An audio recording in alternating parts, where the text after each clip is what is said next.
Советникот на Доналд Трамп, Алекс Брусевиц, се онесвести додека зборуваше на галата на младите републиканци во Њујорк. Инцидентот се случи пред стотици гости во балската сала во Менхетен. Брусевиц, кој го застапуваше Ден Скавино, почна да му се слошува додека говореше, а потоа падна заедно со говорницата. Неколкумина веднаш му притрчаа на помош.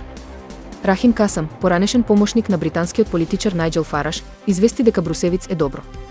Председателот Трамп испрати поддршка преку телефон, изразувајќи уверување дека неговиот доверлив советник брзо ќе се опорави. Израелски воени авиони извршија жестоки напади врз воени позиции во сириските провинции Латакија и Тартус.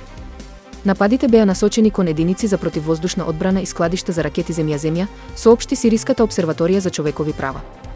Од почетокот на сирискиот конфликт, израелските воздухопловни сили често напаѓаат воени објекти во земјата.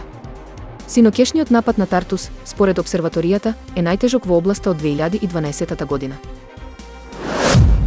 Циклонот Чидо ја погоди француската територија мајот, предизвикувајќи загуба на стотици, а можеби и илјадници животи, јавува Ројтерс.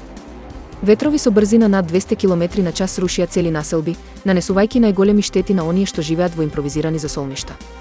Бурата, која според Метео Франц е најсилната во последните 90 години, ги погоди и соседните острови Комори и Мадагаскар, продолжувајќи кон Мозамбик. Штетите се огромни, а последиците се уште се проценуваат. По пријавите за мистериозни летала над источниот дел на САД, администрацијата на Џо Бајден ослободи дополнителни ресурси за истрага, соопштувајќи дека нема докази за странска вмешаност. Во Њу Џерси, каде најмногу се забележани светла и летала, полицијата доби поддршка од дополнителен персонал и технологии. Секретарот за внатрешна безбедност Алехандро Мајоркас изјави дека дел од објектите се идентификувани како дронови, додека некои биле авиони со екипаж. Извештаите започнаа во ноември со гласини за светла и дронови во близина на воени објекти.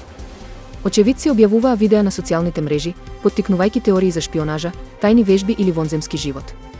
Според Мајоркас, Федералната управа за авиација ги измени правилата за летови со дронови минатата година, но случаите се уште се истражуваат.